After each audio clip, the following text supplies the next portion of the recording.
Hello दोस्तों, कैसे हैं आप लोग। आप सबका स्वागत है। Welcome to AD abroad channel में। मेरा नाम आशिक है और आज मैं बात करूंगा लग्जमबर्ग के बारे में, लग्जमबर्ग कंट्री के बारे में, जिसको लेके बहुत सारे एजेंट स्कैम कर रहे हैं और बहुत लोग इन धोखा में आके उनको पैसा दे दे रहे और ना उनको वर्क वीज़ा मिल रहा है और ना उनको वर्क परमिट मिल रहा है, ना उन्हें पैसा रिफंड मिल रहा है। तो सबसे पहले जानेंगे लग्जमबर्ग है क्या। लग्जमबर्ग वेस्टर्न यूरोप का एक बहुत ही रिच कंट्री है जो बेल्जियम, फ्रांस और जर्मनी के साथ अपना बॉर्डर शेयर करता है। लग्जमबर्ग की जो मदर टंग है वो लग्जमबर्ग है और इसकी कैपिटल लग्जमबर्ग सिटी है। तो सबसे पहले बात करूंगा मैं इस बारे में स्किल और अनस्किल वर्कर के बारे में कि स्किल वर्कर क्या है, अनस्किल वर्कर क्या है। स्किल वर्कर्स वो लोग हैं जो हाई प्रोफेशन होते हैं, जो आईटी के होते हैं, जो साइंटिस्ट होते हैं, डॉक्टर्स होते हैं, नर्सेस होते हैं, लॉयर्स होते हैं, टीचर्स होते हैं, कंस्ट्रक्शन मैनेजर होते हैं। तो ये सब सारे हाई स्किल्ड के, और जो एफएमबी बैकग्राउंड के, हाउसकीपिंग अटेंडेंट के, जो क्लीनर है, जो स्टीवर्डिंग है, जो किचन स्टाफ है, सो ये अनस्किल्ड वर्कर है। तो सबसे पहले आपको जानना है, आपको कोई भी कंट्री जाना है तो सबसे पहले आपको अपने प्रोफेशन पे काम करना पड़ेगा। सपोज अगर आप हाउसकीपिंग अटेंडेंट है तो how to become executive housekeeper. If you are working in F and B attendant, how to become F and B manager. You are working as a kitchen staff, how to become a executive chef. तो सबसे पहले आपको अपना goal set करना पड़ेगा, आपको उस profession पे काम करना पड़ेगा, आपको उस लायक बनना पड़ेगा। देन आप अच्छी कंट्री पे जा सकते हो और मूव ऑन हो सकते हो और एक अच्छा पैकेज में काम कर सकते हो। तो आज मैं वही बात करूंगा। बहुत सारे एजेंट हैं जो अनस्किल वर्कर के साथ फ्रॉड और स्कैम कर रहे हैं, जो 10,000 20,000 लेकर उनको ये झांसा दे रहे हैं कि उनको वर्क वीजा मिल जाएगा लग्जमबर्ग का और वो आसानी से लग्जमबर्ग चल जाएंगे। तो सबसे पहले मैं आपको बात करूंगा लग्जमबर्ग जो कंट्री है उसमें क्या क्या स्कैम्स हो रहा है और उसमें प्रोसेस क्या है आपका अप्लाई ऑफ जॉब का, और किन लोगों को लिया जाता है और किन लोगों को नहीं। तो आज इस वीडियो में सारी चर्चा करेंगे। तो सबसे पहले अगर लग्जमबर्ग में किसी भी कंपनी को एम्प्लॉय की ज़रूरत होती है तो सबसे पहले उनका जो नेशनल है, जो खुद का एम्प्लॉय है, जो लग्जमबर्ग में रहता है, लग्जमबर्ग का सिटीजन है, वो सबसे पहले उन लोगों को प्रीफर करते हैं।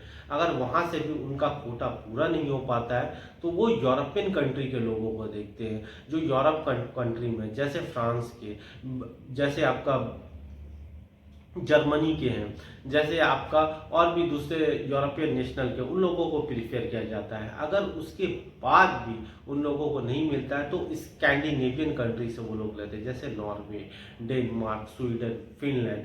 और इनके बावजूद इन लोगों को यहाँ से भी लोग नहीं मिलते तब वो थर्ड नेशनल लोगों को चांस देते हैं, जो इंडिया, बांग्लादेश, पाकिस्तान, ये और भी अफ्रीका के या आपके अमेरिका कंटिनेंट के जो लोग हैं, ये उन लोगों को चांस दिया जाता है जॉब के लिए। और मैं आपका बताता जो अनस्किल वर्कर है उनका 95% वीज़ा रिजेक्ट हो जाता है। तो आप बुरा नहीं मानिएगा क्योंकि सबसे पहले जो अनस्किल वर्कर होगी यही सच्चाई है। अगर ये जो वीज़ा है, वीज़ा प्रोसेस कैसे अप्लाई करना है, जो एम्प्लॉयर होता है उसको शो ऑफ करना पड़ता है। एडम जो एक जॉब प्लस की तरह एजेंसी होती है, उसको इसमें 21 डेज के लिए इसको जॉब फिलफिल करना पड़ता है। इनको दिखाना पड़ता है कि हमारे पास लोगों की कमी है, हमें कंपनी चलाने के लिए लोगों की ज़रूरत है, और जिसके हिसाब से जो आपका फाइल सबमिट होता है, जैसे आपको valid TCR, valid TRC card, valid passport, आपका एम्प्लॉय कॉन्ट्रैक्ट और प्रूफ ऑफ एकोमोडेशन, ये चार चीज की आपकी फाइल सबमिट होती है। और उसके बाद जो लग्जमबर्ग की एक्सटर्नल अफेयर मिनिस्टर है वो आपका वीजा इशू करता है। तो इन सारे प्रोसेस के बाद जो स्किल्ड वर्कर है उन लोगों को वीजा दिया जाता है और वो लग्जमबर्ग में आकर काम कर सकते हैं। तो मेरा ये वीडियो बनाने का मोटो यही है कि आप जो फ्रॉड और स्कैम के चक्कर में मत पड़िए। आप सबसे पहले रीड कीजिए, लैंग्वेज सीखिए, कंट्री घूमिए, कंट्री को एक्सप्लोर कीजिए, वहाँ पे जाके लोगों से बात कीजिए, वहाँ पे जो कंसल्टेंट्स है उनके साथ कंसल्ट कीजिए। तो आप लोगों की जो डिफिकल्टीज है, जो क्वेश्चन आंसर है, सारे सॉल्व हो जाएंगे।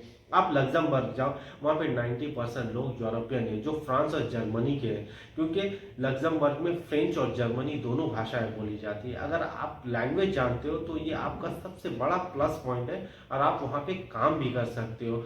तो मेरा वीडियो के बनाने का मतलब ये है कि किसी एजेंट को जो आप पैसा दे रहे हो, उस पैसा से आप बुक्स खरीदिए, उस पैसा से ट्रैवल कीजिए, गेट टुगेदर मीटिंग कीजिए, फ्रेंड सर्कल बनाइए, अपना नॉलेज को गेन कीजिए, लैंग्वेज सीखिए और उसके बाद एक स्किल जो आपका प्रोफेशन है उसको मोटो बना के तब जाके आप मूव ऑन कीजिए। मुझे पता है कि बहुत सारे लोग जो माल्टा में, पुर्तगाल में, पोलैंड में, हंगरी में रहते हैं, सबका ड्रीम कंट्री होता है I want to go UK, I want to go Sweden, Norway, Denmark, Germany.